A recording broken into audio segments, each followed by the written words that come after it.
ladies and gentlemen, my name is Total Biscuit, and it's time for another one of these WTF Is videos.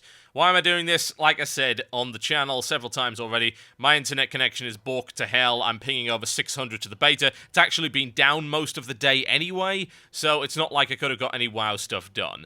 So I'm putting this out just for the sake of having content, and this series is proving to be pretty popular, and it seems indie developers are lining up to throw their games into the cynical and horrendous withering gaze of myself. So, this is a game by Caught in Action, and it's called Steelstorm. It is the first episode of a series, and this one is actually free.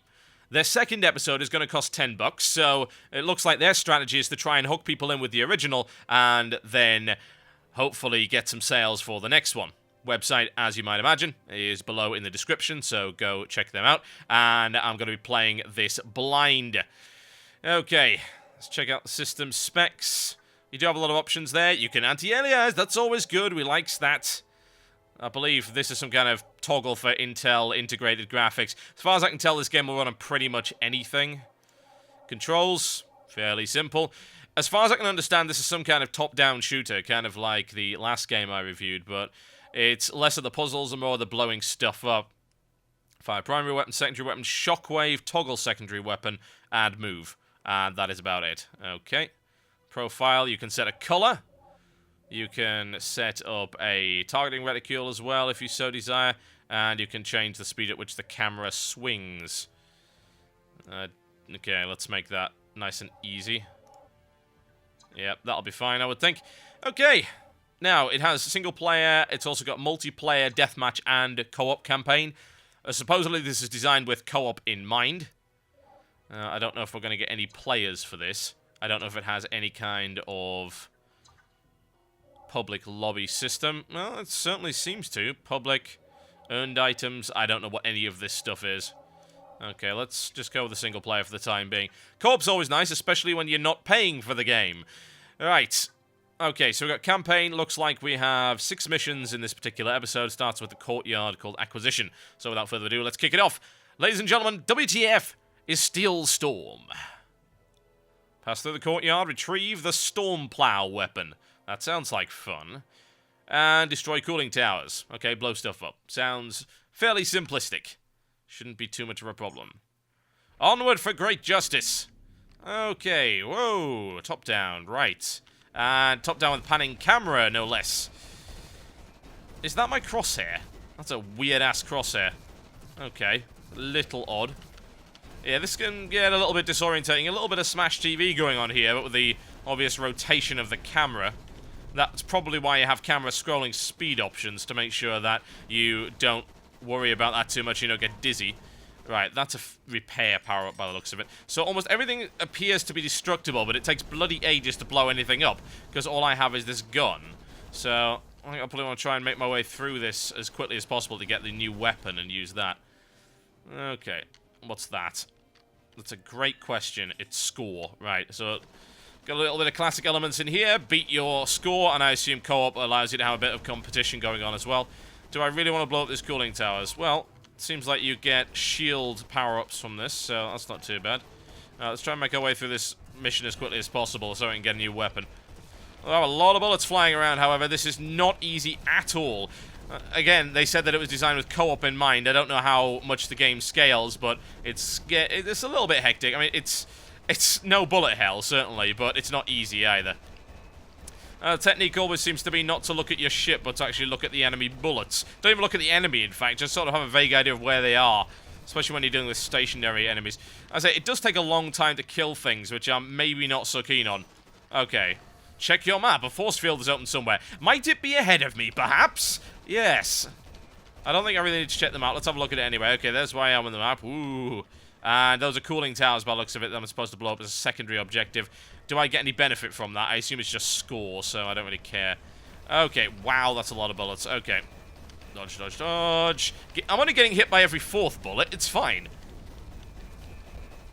Ah, gun turrets. You always take so bloody long to kill. Oh, I have a secondary weapon of some sort. Okay, cool. I don't know where I got that from.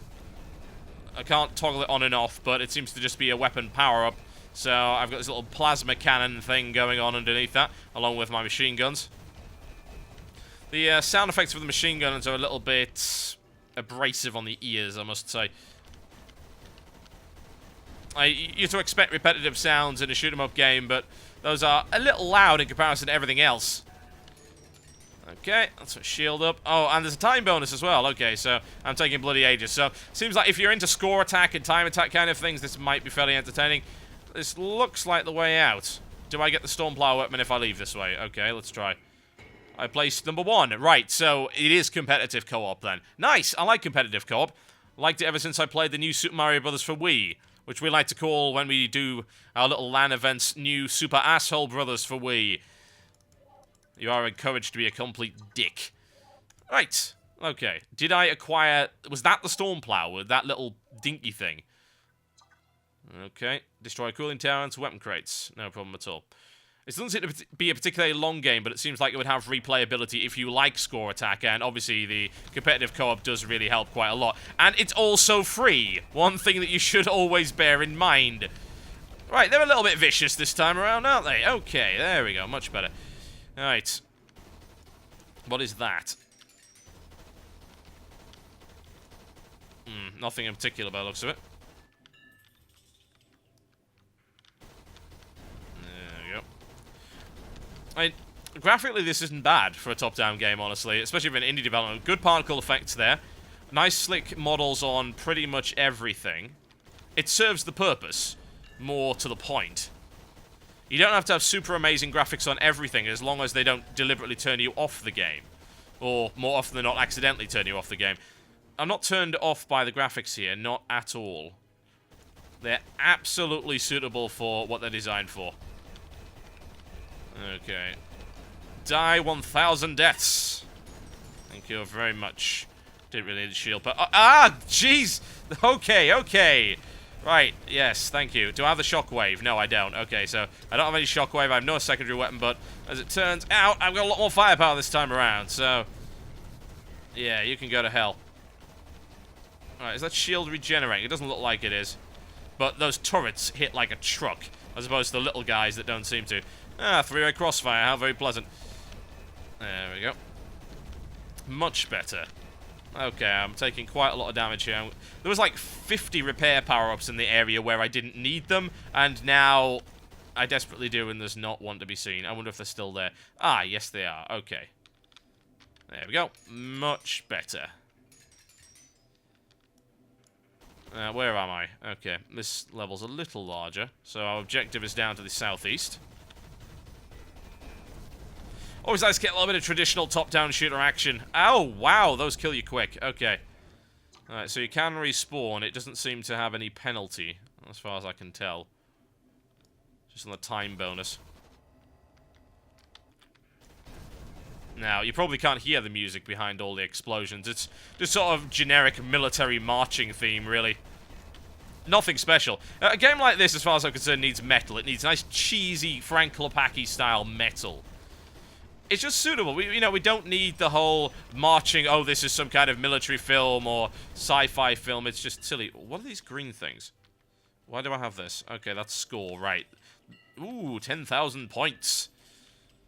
So that is the only purpose for doing these. You're not going to fool me with that again. I'm not having it.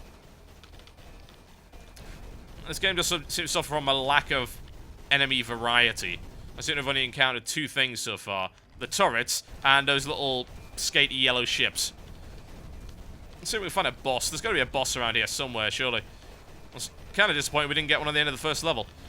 Alright, we don't really want to get hit by that. Take that out. Down you go. Oh, a force field. Right, so I must have missed something. You must find a way to open it. Is it press button again? I have to wonder. Well, we have a map this time. Alright, so we went round there. I assume you have to go and destroy all the cooling towers before you get in. Okay. I'm not so keen on these blind tunnels right here. I don't really like that. Just... Ouch! Especially not when you run into a nasty crossfire. Well, it wasn't even a crossfire, was it? It was just a narrow choke point. I don't really see the point obscuring your view like that. Obviously, it does fade in when you go through. But it's not like they put any other enemies in there, so...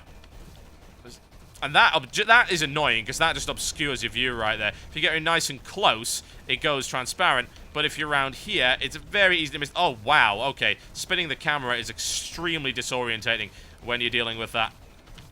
I'm gonna get my ass handed to me here, aren't I? Okay.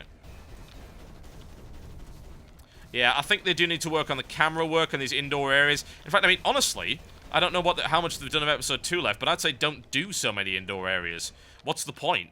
It serves no practical purpose. You can have confined spaces without doing indoor areas, as bizarre as it sounds. You know, make natural choke points in the environment. Have caverns, not caverns, obviously, but have some canyons. Things like that. Have urban environments with narrow streets. But these indoor environments where your camera can run into large objects in the middle of the level do seem to be a tad annoying. Okay, so restarting the level restarts the silly marching theme, which is not exactly the best thing I've ever heard. But again, indie development is a costly business, and they don't have an awful lot of resources available. So, So, why the hell would you go here? Someone explain to me why I need to be in here again. Are there weapons crates in here that I need to blow up? I'm not seeing them on the map. Oh, is this another way? Okay. Alright. One has to wonder if it's worth just... Ah, excellent. I'm back here. So, I didn't get anywhere of note. Awesome! Wonderful! Oh, you just have to go straight through here. That was hard. Yeah, I'm not keen on the amount of damage the weapons do at this level, i.e. barely any. It just... I'm okay with dodging bullets. I prefer more enemies, but for them to die faster than having to sit there for a good 20 seconds wailing on those turrets, even with my secondary weapon available. It's fairly irritating. You don't take damage from hitting the side of the actual terrain, by the way, so you don't need to worry about that. I can't get in there. I seem to have to go around. But yeah, if I would call this anything on single player, it would be fairly enjoyable, but pretty simplistic. You can't expect too much from a free game, but bear in mind, of course, they're going to be charging for the second one. So I would hope that their plan is to make the second one a lot more complex. There is an editor for it, so you can make your own level, so that's going to increase the longevity. And they're going to be releasing mod SDK tools for the second episode. That sounds fairly fun. I think you could probably do a lot with that. Things that shmups need, in my honest opinion, if you're doing the Western style of shooter as opposed to the bullet hell Asian. Guns. Lots of guns. Plenty of enemies and lots of bullets coming from you. Lots of destruction. I prefer lots of enemies that die quick, as opposed to a select few enemies that take ages to blow up with piddly little weapons. Now, of course, you are going to be getting more weapons as you go through this game, and there are way more in Episode 2, apparently. But right now, it's a little bit dull. The objective was blow up 4 weapons crates and then go through the area there, or was that also a cooling tower? I can't remember. Whatever. Objectives in these games are fairly pointless, similarly arbitrary, more so than anything else. I am on fire! That should be fine. I don't think there's any enemies left. God, I hope not.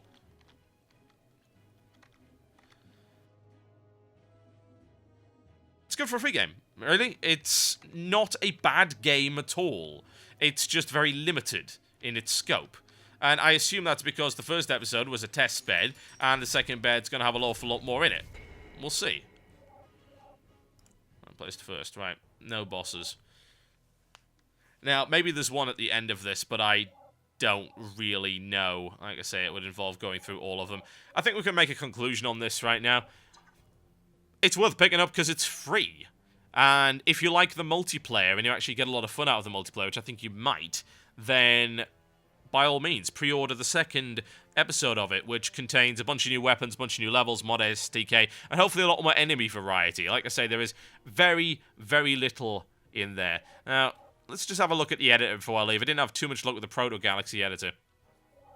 Let's have a look. New campaign mission. Okay, so base it on this one. What can we do with it? Right, well, this seems a lot better laid out than the Proto Galaxy one.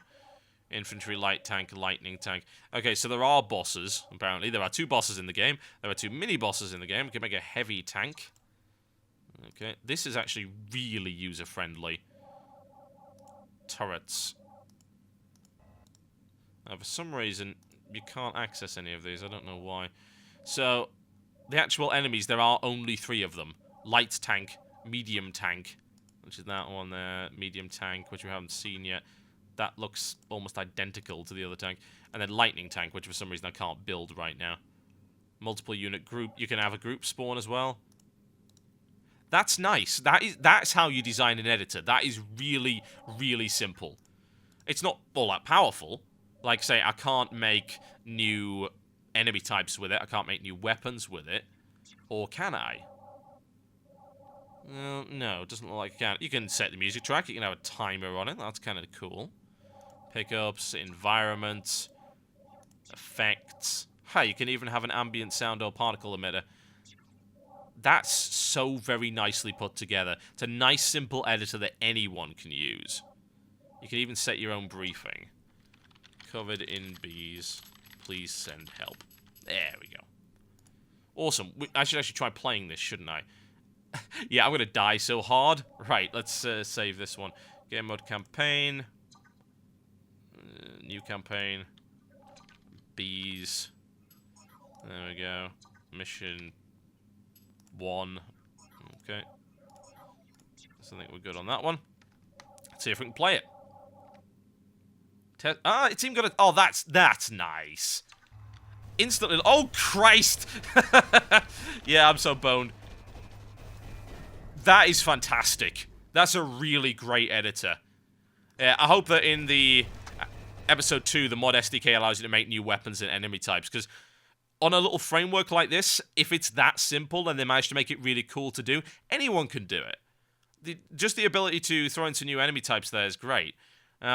It looks like you've got to use existing frameworks, as far as I can tell, for your actual levels. But everything else you can customize for yourself, so... Well, for a free game, it's pretty damn impressive, isn't it? Steelstorm, ladies and gentlemen. Link to download it is in my description below this particular video. My name's been Total Biscuit, and that has been WTF Is Steelstorm. I'll see you next time.